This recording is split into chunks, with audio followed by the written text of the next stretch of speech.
દેશના જાણીતા motivational speaker અને અનેક વિષયો પર પોતાની પકડ રાખનાર પુષ્પેન્દ્ર કુલશ્રેષ્ઠ આપણી વચ્ચે છે આજે. અમદાવાદની એક ટૂંકી મુલાકાત દરમિયાન આપણને એટલે કે મંતવ્ય ન્યૂઝને એક તક મળી કે તેમની સાથે અનેક વિષયો પર ચર્ચા કરીએ. पुष्पेंद्र जी, welcome to Mantavya news. Pushpendra जी, कई बार हमने देखा है आज जैसे देश एक तरह से जो समाज के अंदर जो बट गया है कि मेरा समाज ये करना चाहेगा. लेटेस्ट की हम बात करें कि जैसे कि अयोध्या विवाद में जो सुप्रीम कोर्ट ने जो आदेश दिया उसके बाद में सुन्नी वक्फ बोर्ड वो एक तरह से चाहते थे कि हम आगे नहीं बढ़ना चाहते, लेकिन फिर एक पॉलिटिकल ड्रामा शुरू हुआ, एक प्रेशराइज किया गया पूरे एक मुस्लिम संगठन को. लेकिन उसके बाद में अब हम देखें कि समाज कहीं ना कहीं बढ़ रहा है, क्योंकि अयोध्या की हम पर्टिकुलर बात करें तो वहाँ पर कुछ भी नहीं हुआ. जो राइट्स हम पहले देखते थे, जो समाज जो बटा हुआ था उधर, लेकिन आज हम नहीं कहीं देख रहे. लेकिन कहीं ना कहीं जो राजकीय विशेषज्ञ हैं या फिर राजकीय जो पार्टियां है वो कहीं ना कहीं समाज को आज बांटने वाली राजनीति कर रही है. देखिए, इस देश की नींव जो है बंटवारे से शुरू हुई है. इसकी जड़ में बंटवारा है. आपने स्वतंत्रता का आंदोलन लड़ा, उसमें हर किस्म के, हर मजहब के, हर धर्म के, हर विचारधारा के लोग थे. लेकिन जब आज़ादी मिलने के नज़दीक पहुंचे तो कुछ लोगों ने अपने मजहब के नाम पे एक देश की मांग की और देश दे दिया गया. तो अगर ये कहें कि जिस 1947 के भारत की हम बात करते हैं, ये भारत तो 21 लाख लोगों की लाश पे हमें मिला है. ये जो भारत आपके पास है ये तो 2 हिस्सों में बंटने के बाद आपको मिला है. और फिर इस देश में जो लोग सत्ता पे आए भी, उन्होंने आपने ये बार बार कहा जाता है कि हमें आज़ादी मिली, हमने ली नहीं. हमारे ऊपर किसी ने रहमो करम किया, किसी ने तरस खाया और हमें आज़ादी दे दी. इस आज़ादी को जो गुणगान किया जाता है ये सबसे बड़ा झूठ है. हमें अंग्रेजों ने 2 डोमिनियन स्टेटस में बांटा और यहां ट्रांसफर ऑफ पावर की उन्होंने. तो ट्रांसफर ऑफ पावर आज़ादी नहीं होती है, सहमति के साथ होती है. तो हम जिस इतिहास को पढ़ाया जा रहा है, आज उसी इतिहास का हम उस मोड़ पे पहुंच गए हैं कि हमने देश को बांटा, मजहबों को बांटा, फिर इंसानों को बांटा, फिर जाति पे बांटा, फिर लैंग्वेज पे बांटा, फिर रीजन पे बांटा. तो ये बांटना जो है हमारे स्टार्ट से ही है और उसमें राजनीतिक तौर पे उस कारण से बांटा. हमने किसी अच्छे काम के लिए नहीं बांटा. हमने इसलिए बांटा कि आज हो सकता है ओबीसी अगड़े पिछड़ों का मामला हो, दलित मुसलमान का मामला हो, दलित जो है वो लोअर कास्ट अपर कास्ट का मामला हो, यादव मुसलमान का मामला हो, हिंदी नॉन हिंदी पे बांटा. तो ये हमारी राजनीति का कल्चर इस देश में उन पार्टियों ने दिया जो सबसे लंबे समय तक सत्ता में रही. और यही इसी मूल मंत्र पे इस देश में दूसरी राजनीतिक दल भी आए, उन्होंने भी इसी ढर्रे पे चले और जब तक वो इस ढर्रे पे नहीं चले वो कभी सत्ता पे नहीं आए. तो आज हमारी समस्या ये हो गई है कि हम तथाकथित तौर पे आज़ाद तो हैं, लेकिन मानसिक तौर पे अभी भी हम गुलाम हैं. लिहाजा हम ये मानते हैं कि जो सरकार में है वो गोरे साहब की सरकार है और जब तक हम बहुत बड़ा प्रदर्शन नहीं करेंगे, तोड़फोड़ नहीं करेंगे, बसों और ट्रेनों में आग नहीं लगाएंगे, तब तक सरकार सुनेगी नहीं. तो ना तो सरकार ने अपना चरित्र बदला और ना ही समाज ने अपना चरित्र बदला. लिहाजा जब तक आप कोई उपद्रव ना कर दें, कोई थ्रेट क्रिएट ना कर दें, सरकार सोती रहती है. सरकार को लगता है ठीक है, कोई फर्क नहीं पड़ता है. तो जो ट्रेंड अंग्रेजों का था राज करने का, करीब बस वही हमारे देश में चला.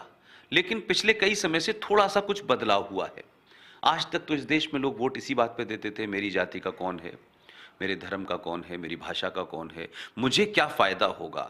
तो इस पे जब देश चलेगा तो फिर देश अपने किसी गंतव्य पे नहीं पहुंचेगा. लोग, पार्टियां पहुंचेंगी, इंडिविजुअल पहुंच जाएंगे. इसीलिए पिछले आपने 70 सालों में हजारों लोग बड़े बड़े धनाढ्य लोग हो गए. राजनीति उनके लिए एक व्यवसाय की तरह आई और उनको मजबूत किया और चली गई। तो जो राजनीति का नीचे जमीन पे जो चूने पे खड़ी हाशिए की लाइन पे आदमी खड़ा था, उसको फायदा नहीं मिला। तो जो मूलभूत समस्याएं वो आज भी वही की, उसको किसी ने एड्रेस किया ही नहीं, बल्कि उनको छुपाने की कोशिश की। तो मुझे लगता है कि समाज को एक लंबा समय होता है और 1000 साल की गुलामी, और उसके बाद जब आप सो कॉल्ड आजाद भी हुए, उसमें गलत इतिहास, गलत तथ्य और सिर्फ सत्ता को क्या फायदा पहुंच सकता है, उन्हीं बातों को बताया गया, और जो सच में थी उसको नहीं बताया। उस कंफ्यूजन में ये देश अभी जो है, इसने सोचना शुरू किया है एक राष्ट्र के रूप में। इससे पहले इस देश ने कभी एक राष्ट्र के रूप में सोचा ही नहीं।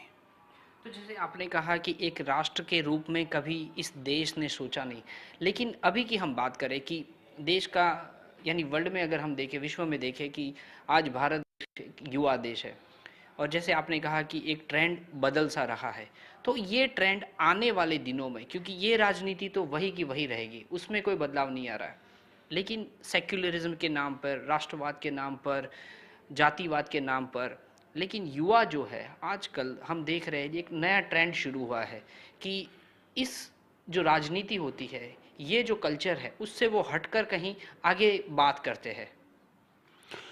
देखिए, इसकी एक बड़ी वजह है कि आज से कोई 20 साल पहले अखबार था, टेलीविजन इंडस्ट्री नहीं थी, तो जो सोर्स ऑफ इंफॉर्मेशन था वो वन वे ट्रैफिक था। कुछ लोगों के पास इंफॉर्मेशन थी, वो उसको समाज में किस तरह डिसिमिनेट करें, ये सिर्फ उनको पता था। कितना समाज में दें और कितना समाज में न दें। मेरे और आप जैसे लोगों के पास ना तो करेक्ट इंफॉर्मेशन थी, और जब करेक्ट इंफॉर्मेशन नहीं होगी तो हम करेक्ट राय भी नहीं बनाएंगे। आपका उस पर क्या व्यू है, आपका उस पर क्या आर्गुमेंट है, ये आता ही नहीं था। तो अखबारों के अंदर लेटर टू एडिटर छपते थे, तो बहुत कम अखबार अब बचे हैं जिसमें लेटर टू एडिटर छपता हो। बहुत ज्ञानी लोग थे कुछ, वो सेल्फ स्टाइल ज्ञानी थे, वही अमेरिका पे आपको बोलते थे, वही पाकिस्तान पे भी एक्सपर्ट थे, वही चाइना पे एक्सपर्ट थे, और वो खास वर्ग था, वो एक एलीट ग्रुप बन गया था। उसने इंफॉर्मेशन को छुपाया, दबाया, और एक आम भागीदारी की बात हुई नहीं। तो अखबार निकले तो जरूर, लेकिन उन अखबारों में समाज का दर्पण नजर नहीं आता था। स्लोली स्लोली वो वेस्टेड इंटरेस्ट में चले गए। मालिकों के संबंध नेताओं से हो गए, नेताओं से सत्ताओं से हो गए। अब पत्रकार के मालिक, बड़े बड़े पत्रकार, कैसे राज्यसभा में पहुंचा जाए इसकी लाइन में लगे हुए हैं।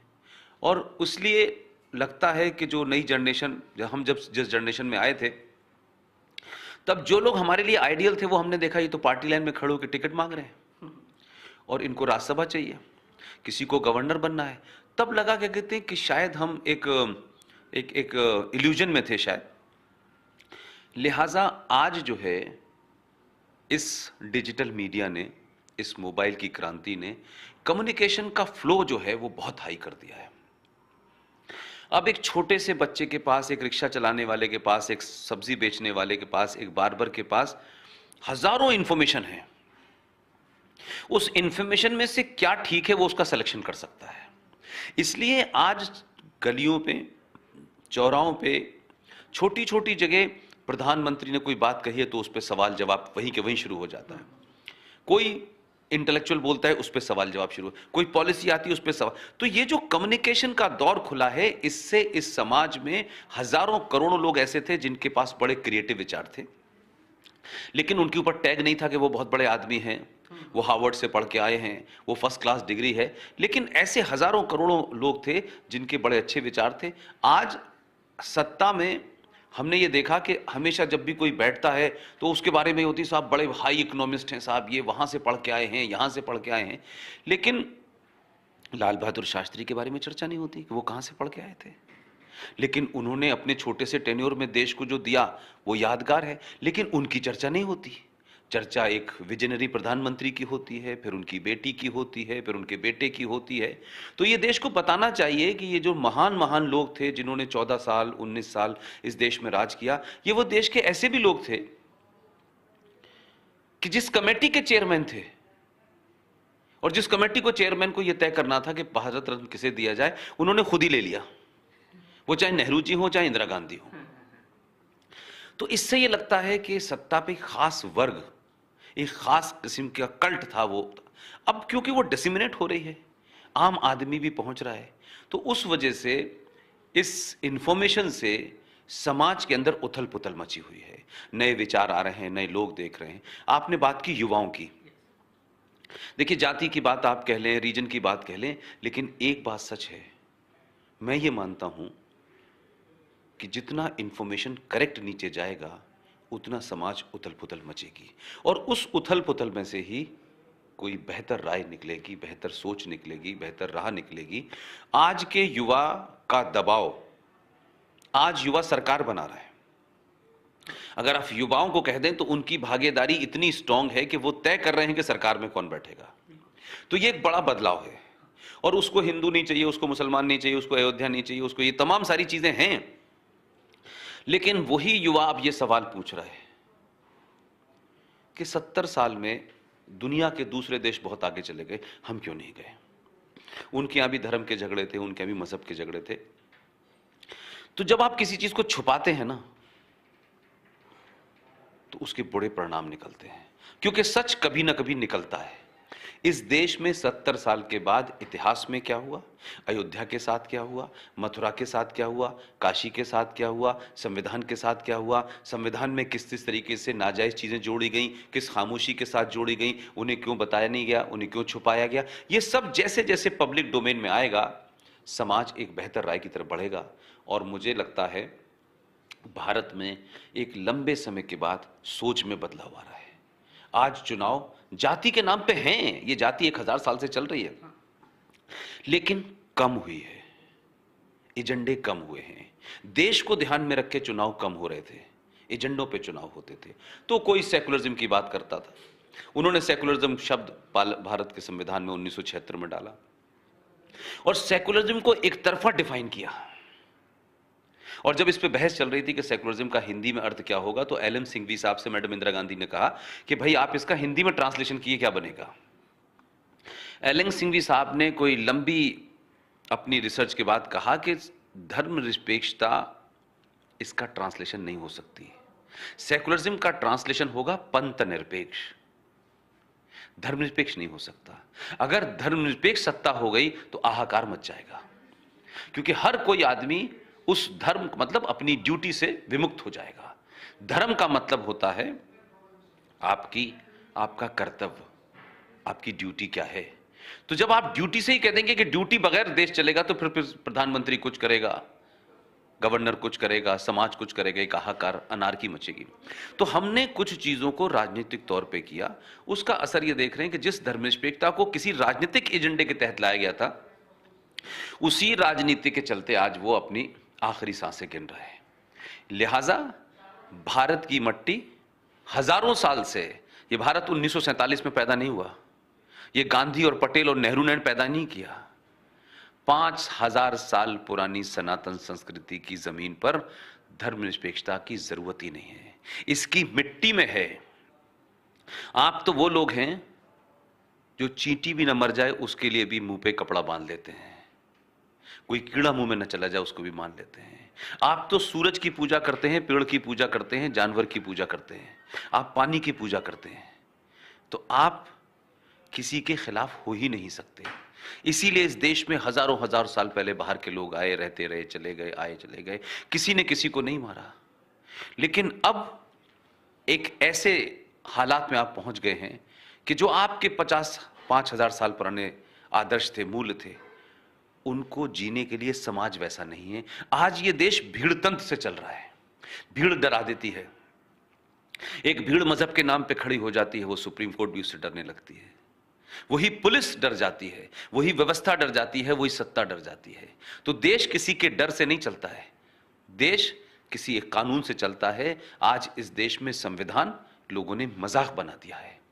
जिस संविधान में जो चीज लिखी हुई है, और वो किसने लिखी, कैसे लिखी, लेकिन संविधान ड्राफ्टिंग कमेटी के लोगों ने लिखी, जो लिखा है उसको क्यों नहीं लागू किया जाता।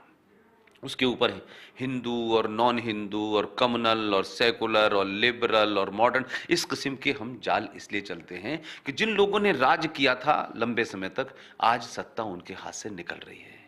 आज सड़क पे बात करने वाले आदमी के पास जा रही है, आज सब्जी बेचने वाला मेंबर ऑफ पार्लियामेंट पहुंच रहा है, वो भी अपनी बात कह रहा है। बहुत सारे जो इंटेलेक्चुअल थे आज उनकी कोई बात नहीं सुन रहा है। उन्होंने जो किताबें लिखी थी उसमें झूठी बातें पकड़ी गई, उन्होंने संविधान के साथ झूठ बोला, उन्होंने इस देश के इतिहास के साथ झूठ बोला। तो तब एक तरफा इंफॉर्मेशन थी, आज कई इंफॉर्मेशन है, तो चाहे रोबिला थापर हो चाहे इरफान हबीब हो, उनके तथ्यों को चैलेंज तथ्यों पे किया जा रहा है। तो किसी भी देश का इतिहास अगर आप देखें तो जिस जिस देश को भी आजादी मिली उसके शुरू के साल जो हैं वहां सत्ता की राजनीति नहीं हुई, शुरू के 10-12 साल तक राष्ट्र निर्माण का काम किया गया। तो हमारी बदकिस्मती यह है कि हम आजाद भी नहीं हुए, ट्रांसफर ऑफ पावर हुई, और हमने पहले दिन से राष्ट्र निर्माण का जो काम होना चाहिए था, जो राष्ट्र नीतियों पे, वो पार्टी में कन्वर्ट हो गया और पहले दिन से हमारे यहां सत्ता का खेल शुरू हो गया। लिहाजा जो राष्ट्र में नीतियां बननी चाहिए थी इंडिपेंडेंट होके बगैर किसी पार्टी के, वो नहीं बनी। और उसका कारण यह है कि हर पार्टी आई और उसने अपने एजेंडे को आगे बढ़ाया, उसने उसी हिसाब से संविधान बनाया, उसी हिसाब से कानून बनाए, उसी हिसाब से आईपीसी बनाई, उसी हिसाब से अंग्रेजों से संबंध रखे। और आज जब उससे आगे बढ़े तो पता ये चलता है कि ये तो राज सत्ता को जिंदा रखने के लिए बनाया था, ना कि राष्ट्र को। लिहाजा आज लोग कहते हैं कि राष्ट्र महत्वपूर्ण है या सत्ता महत्वपूर्ण है। बिल्कुल आपने सही कहा कि राष्ट्र महत्वपूर्ण है या सत्ता महत्वपूर्ण है, लेकिन एक बार जो आपने भी कही कि इतिहास में कहीं ना कहीं गलत पढ़ाया गया है। राष्ट्र निर्माण की आपने बात की, लगता है कि जो राष्ट्र निर्माण की जगह परिवार निर्माण जो हुआ आज़ादी के बाद, उसी की वजह से कहीं ना कहीं देश थोड़ा पीछे चला गया, थोड़ा या क्या बहुत पीछे चला गया, और आज वही ट्रैक पे क्या चल रहा है देश। नहीं, देखिए आपने परिवार की बात कही तो देखिए वो तो एक अलग बात यह है कि सत्ता देश के लिए दी थी लोगों ने, आपको अपने परिवार बढ़ाने के लिए नहीं दी थी। लेकिन अगर उस दौर को भी थोड़ी देर के लिए छोड़ दें आप, तो आप बताएं कि भारत का संविधान तो सबके ऊपर लागू है ना, और संविधान एक ही बार बनता है। मेरा सिर्फ इतना कहना है कि संविधान निर्माताओं ने जब इस संविधान को बनाया था तो शायद उन्होंने ये कभी नहीं सोचा था कि 70 साल में इस देश में इतने बौने और इतने छोटे लोग आ जाएंगे कि सत्ता पे बने रहने के लिए संविधान को भी ताक पर रख देंगे। तो सबसे बड़ा दुख की बात यह है कि जो भी कुछ संविधान में लिखा हुआ है, उन संविधान निर्माताओं को हम ये नहीं कह सकते वो हिंदूवादी थे या मुस्लिम परस्त थे या ये परस्त थे, वो देश के हित में उन्होंने बनाया। और उन्होंने गुंजाइश छोड़ी कि आने वाली नस्लें जब इसके ऊपर डिबेट हो तो किसी मामले पे एक व्यापक डिबेट के बाद उसमें वो बदलाव लाएं। लेकिन सन 1976 के अंदर मैडम इंदिरा गांधी की सरकार हिल चुकी थी। उन्होंने रात के अंधेरे में भारत के संविधान के प्रियम्बल में, जिस प्रियम्बल के अंदर ना डॉट लग सकता है ना डॉट मिटाया जा सकता है, उस प्रियम्बल में आपने सोशलिस्ट सेकुलर शब्द क्यों डाला? क्या इस पर डिबेट हुई थी? क्या पार्लियामेंट में इस पर बहस हुई थी? क्या इसकी जरूरत थी? इसलिए आपने कुछ काम राजनीति के तौर पे किए, लेकिन आप ये नहीं बता पा रहे कि भारत के संविधान में जिन 12-22 तस्वीरों को, स्केचेस को नंदलाल बोस के अंडर में बनाई एक टीम थी और उनसे कहा कि अगर भारत का संविधान कोई हाथ में उठा के देखे और उस पर भारत न लिखा हो तो एकदम हम जैसे ही खोले तो वो भारत का संविधान समझ में आ जाए कि ये भारत का होगा। तो इस पे एक व्यापक चर्चा हुई और चर्चा के बाद में लोगों ने कहा कि भाई नंदलाल बोस जो हैं वो बंगाल के रहने वाले हैं, शांति निकेतन के रहने वाले हैं, उनको इसका जिम्मा दिया जाए कि वो इसकी स्टडी करें और भारत की सभ्यता और भारत की मट्टी इसमें नजर आए और बगैर भारत लिखे लोग कहें कि ये भारत का संविधान है। उन लोगों ने एक लंबी स्टडी की और नंदलाल बोस के अंडर में 9 लोगों की टीम बनी और शांति निकेतन के कुछ स्टूडेंट आए, वो बेहतरीन आर्टिस्ट थे और 22 स्केचेस को फाइनल किया गया और वो स्केचेस भारत के संविधान में डाले गए। जहां जगह जगह खाली थी वहां लिखा गया। तो जो भारत के संविधान का आप पहला पन्ना पलटेंगे, जो ओरिजिनल संविधान है जिस पे राजेंद्र प्रसाद के, जवाहरलाल नेहरू के, पटेल के सबके साइन हो रहे हैं, उस ओरिजिनल संविधान के पहले पन्ने के ऊपर भगवान राम, सीता जी, लक्ष्मण जी की तस्वीर बन रही है। अब उस वक्त तो ना आरएसएस थी, न राइट विंगर थे, न जनसंघ थी, न विश्व हिंदू परिषद थी, न बजरंग दल था। उस जमाने तो वही लोग थे जिन्हें हम राष्ट्रीय नेता कहते हैं, अक्रॉस द बोर्ड कहते हैं। लेकिन देश को यह भी तो पता होना चाहिए कि जब संविधान के अंदर ये चीजें थीं तो फिर किसके कहने से एक समय के बाद उनको रिमूव कर दिया गया? क्या इस पे चर्चा नहीं होनी चाहिए? क्या यह सवाल नहीं पूछा जाना चाहिए कि जो ओरिजिनल संविधान था उसको किसने गड़बड़ किया इसके साथ? आपने अमेंडमेंट किया, अमेंडमेंट लाते आप तो 100 से ऊपर अमेंडमेंट लाए, कोई दिक्कत नहीं है, लेकिन उसकी मूल जो भावना थी उसे किसने हटाया? तो यह सवाल आज इसलिए पूछ पा रहा है देश क्योंकि इंफॉर्मेशन आ रही है, पहले तो इंफॉर्मेशन ही नहीं थी। तो संविधान में आपने 1976 में व्यापक चर्चा हुई पार्लियामेंट के अंदर, और 76 में चर्चा होने के बाद 42वां संविधान संशोधन पास किया गया, और 42वें संशोधन में पास करके 7वीं सूची में सरकारों से यह कहा गया कि केंद्र सरकार और राज्य सरकार जनसंख्या नियंत्रण के लिए और परिवार नियोजन के लिए तत्काल कानून बनाए। यह 76 में पास होकर के आपके संविधान में आ गया, 42वें संविधान संशोधन की 7वीं सूची के तहत। लेकिन 76 से लेकर के 2019 आ गई। यह क्या बात होती है कि जैसे ही जनसंख्या की कोई बात करी जाती है तो यह कहा जाता है कि यह मुसलमानों के खिलाफ कोई एजेंडा है, और उसको इस तरह से प्रचारित कर दिया जाता है कि जिस वक्त न ये लोग सत्ता में थे जिनको आप राइट विंगर कहते हैं, तो यह संविधान की बहस हुई तो उस जमाने तो कांग्रेस के पास सत्ता थी, तमाम वही लोग थे, वही मेजॉरिटी में थे। तो भाई अगर जनसंख्या नियंत्रण भारत के लिए जरूरी है, जिस भारत में 130 करोड़ बसते हों और उसमें 12 करोड़ इलीगल लोग रहते हों, 5 करोड़ बांग्लादेशी मुसलमान इस देश में इलीगल रह रहे हैं, उसके बाद रोहिंग्या मुसलमान रह रहे हैं, उसके बाद अफगानिस्तान से आए हुए रह रहे हैं, उसके बाद 27 देशों से आए हुए इलीगल लोग रह रहे हैं, भाई तो वो पानी है, हवा है, मिट्टी है, खाना है, गेहूं है, खा तो इसी देश का रहे ना, वो इलीगल है। तो जैसी जनसंख्या नियंत्रण की बात होगी देश में कहा जाएगा देखिए साहब ये लोग मुसलमानों के खिलाफ हैं। तो ये जो राजनीति है ये वो घटिया राजनीति है जिसने कुछ लोगों को सत्ता पे बिठाया होगा या सत्ता से उतारा होगा, लेकिन देश पटरी से उतर गया है। लिहाजा मेरा कहना यह है कि जब देश ये कहता है कि संविधान सर्वोपरि है, न हिंदू है, न मुसलमान है, न सिख है, न क्रिश्चियन है, अगर देश चलेगा तो संविधान से चलेगा, तो जो संविधान में है फिर उसका पालन होना चाहिए। वो मेरे खिलाफ जाए, आपके खिलाफ जाए, ये महत्व नहीं है, लेकिन वो देश के खिलाफ नहीं जाना चाहिए, वो राष्ट्र के खिलाफ नहीं जाना चाहिए। लिहाजा जो बात आप कह रहे हैं, संविधान का प्रयोग, संविधान का इस्तेमाल, सत्ता का इस्तेमाल, सत्ता के संस्थानों का इस्तेमाल आपने परिवारों को बड़ा करने में लगाया, तो आज देश उसी को भुगत रहा है। इसीलिए इस देश की राजनीति में आप तमिलनाडु में चले जाएं तो एक परिवार है डीएमके का, आप बिहार में चले जाएं एक परिवार है लालू का, आप उत्तर प्रदेश में चले जाएं एक परिवार है मुलायम सिंह का, आप उड़ीसा में चले जाएं तो पटनायक का परिवार है, आप कश्मीर में चले जाएं तो एक मुफ्ती का परिवार है, एक अब्दुल्ला का परिवार है। तो आप पूरे देश में देखेंगे कि परिवार पैदा हुए, क्योंकि उनको लगा परिवार के तहत राजनीति करना वैसे ही आसान है कि एक साहब 19 साल तक प्राइम मिनिस्टर रहे और कुछ 1.5 साल तक एक बेचारे साहब रहे जिनके ऊपर फिल्म आ गई कि उनको सत्ता से कैसे बेदखल किया गया, लाल बहादुर शास्त्री का ताशकंद फाइल में आपने देखा। उनके हटने के बाद मैडम इंदिरा गांधी लंबे समय तक बनी रही, फिर वो मर गई तो उनके पुत्र आ गए, फिर उसके बाद में कोई अभी तक नहीं बन पा रहा, तो वो भी एक सस्पेंस। लेकिन अब प्रॉक्सी चलाया जा रहा है, 10 साल एक प्राइम मिनिस्टर रहता है, वो तो कुछ कर नहीं पाता, सत्ता 10 जनपद से चल रही थी। तो हमने नींवी सी की डाली है। तो पहली बार अगर आप केंद्र में देखें तो एक ऐसी सरकार आई है जो अपने बहुमत पे है, उसकी विचारधारा की बात छोड़ दीजिए, लेकिन परिवार नजर नहीं आता हमें उसमें, और उस पार्टी में कोशिश हो रही है कि परिवार के लोग प्रमोट ना हो, क्योंकि उनकी भी आदत थी, बहुत से लोग थे, लेकिन फिर भी कोशिश तो हो रही है।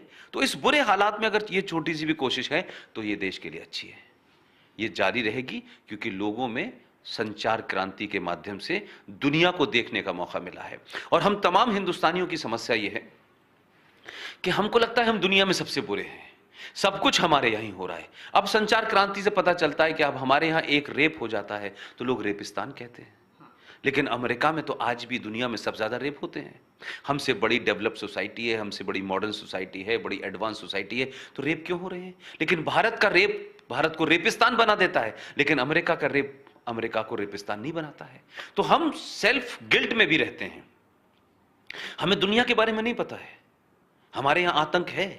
तो दुनिया कहती है कि इस्लामिक आतंकवाद है, लेकिन हमारे यहां इस्लामिक आतंकवाद के नाम पे हजारों घटनाएं हुई, लेकिन हमारी राजनीति और उस अपीजमेंट के डर से कि एक वर्ग नाराज हो जाएगा, उसका वोट लेना है, लिहाजा हमारे यहां इस्लामिक आतंकवाद कहने से लोग डरते हैं।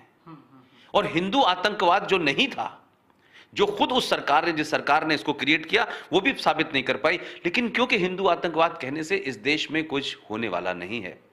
પુષ્પેન્દ્રજી, મંતવ્ય ન્યૂઝ સાથે વાતચીત કરી એ બદલ આપનો ખૂબ ખૂબ આભાર.